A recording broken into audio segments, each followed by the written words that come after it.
Ibu bapak, saudara-saudari, teman-teman muda, serta anak-anakku yang terkasih,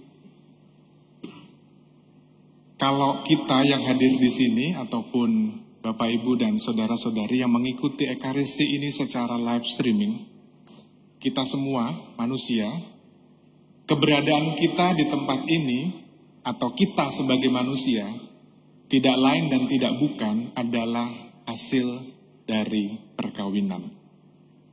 Perkawinan dari antara laki-laki dan perempuan.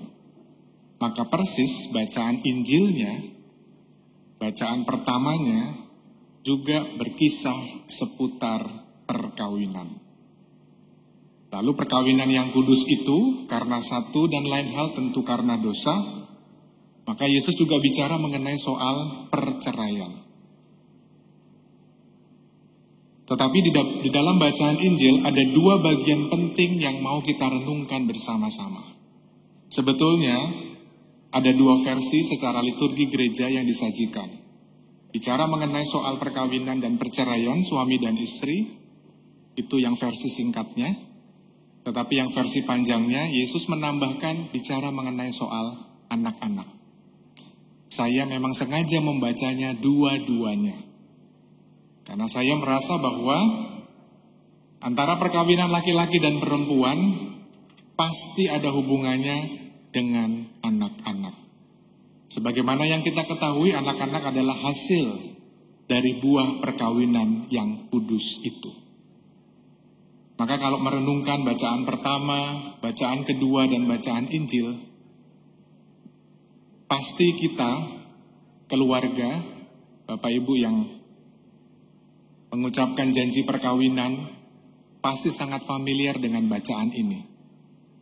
Saya kemarin misa perkawinan 2 kali, bacaannya mirip-mirip seperti ini.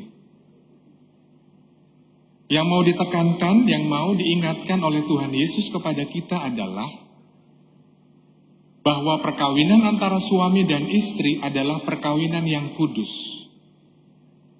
Mereka bukan lagi dua, tetapi menjadi satu. Maka di dalam perkawinan itu disebutnya bukan kontrak. Ada mungkin ya judul film ya, mungkin Frater tahu ya, judul film Kawin Kontrak ya. Frater tuh suka nonton film-film yang berbau galau-galau gitu ya. Ini Frater bersama saya sekarang. Aduh, dikerjain lagi nih ya. Yesus mengajak kita bersama sebagai umat beriman Kristiani, laki-laki dan perempuan yang membentuk sebuah ikatan perkawinan, disebutnya adalah janji. Janjinya apa? Yang paling inti adalah janji setia. Segala hal mungkin bisa kita usahakan, tetapi bicara mengenai kesetiaan ini mudah untuk dibicarakan, tetapi bisa jadi sulit untuk kita lakukan. Maka Tuhan Yesus melalui bacaan-bacaan yang disampaikan dan kita dengarkan pada kesempatan Ekaristi minggu ini, sungguh-sungguh mengingatkan kita semua. Bukan bagi Anda saja yang berkeluarga, tetapi juga bagi saya sebagai seorang imam, frater, suster, siapapun, kita berasal dari keluarga. Mentang-mentang karena saya Romo lalu tiba-tiba langsung turun dari surga. Enggak, sama, saya juga punya orang tua. Saya juga hasil dari buah perkawinan yang kudus. Bapak Ibu semuanya yang hadir di sini juga hasil dari perkawinan yang kudus. Maka ketika kita mengimani bahwa perkawinan antara laki-laki dan perempuan adalah kudus, tentu kita selalu mengusahakan yang namanya kesetiaan. Apakah selalu dalam hidup rumah tangga lalu rukun-rukun saja? Kalau saya flashback dalam pengalaman keluarga saya, papa mama saya tuh ya nggak selalu rukun-rukun aja. Mereka ya kadang cekcok, kadang konflik, ya kadang bertengkar. Tetapi yang saya syukuri adalah selalu dan senantiasa mengupayakan yang namanya kesatuan. Kesatuan hanya mungkin diupayakan ketika kita sungguh-sungguh meyakini yang namanya kesetiaan. Maka ketika misalnya ada konflik, ketika misalnya ada sesuatu yang mengganjal dalam hubungan rumah tangga, tentu selalu diupayakan penyelesaian masalah.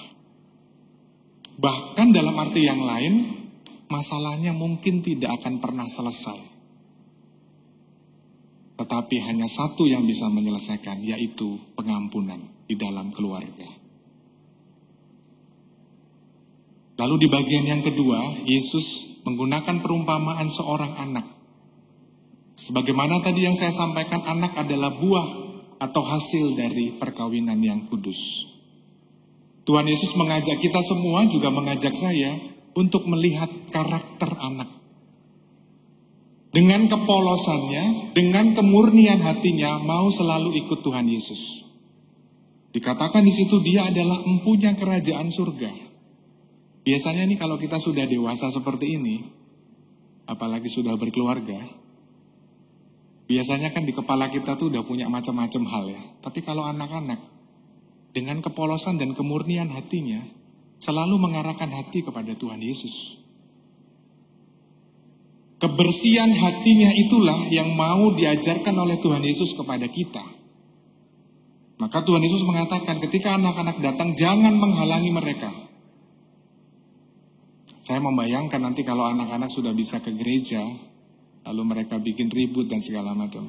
Nanti kalau ada petugas, jangan ke sini. Saya langsung bilang, jangan menghalangi mereka. Gak apa-apa, mereka naik ke altar bersama saya. Anak-anak ini dengan kepolosannya menunjukkan dan mengajarkan kepada kita semua bagaimana kita punya hati di hadapan Tuhan, hati yang bersih, hati yang suci, hati yang kudus. Maka ketika suami dan istri, laki-laki dan perempuan disatukan dalam ikatan perkawinan, itulah yang mau dihidupi. Ketika nanti ada konflik, ada perpecahan, ada masalah, selalu ingat dan kembali bagaimana hati saya yang sudah mengikrarkan janji setia di hadapan Tuhan selalu mengusahakan kesatuan dan kesetiaan. Maka saya mengutip dari Paus kita Fransiskus melalui seruan apostoliknya Amoris Laetitia, itu tentang sukacita di dalam hidup berkeluarga. Paus Fransiskus mengatakan demikian, tidak ada keluarga yang sempurna, tidak ada orang tua kita yang sempurna, maka kita juga punya anak-anak yang tidak sempurna. Kita mengeluh satu dengan yang lain. Kita kecewa satu terhadap yang lain. Oleh karena itu, tidak ada perkawinan dan keluarga yang sehat tanpa pengampunan.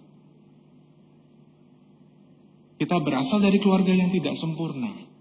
Masing-masing dari kita juga tidak sempurna. Tetapi yakinlah, di dalam ketidaksempurnaan itu, Yesus senantiasa memperlengkapi.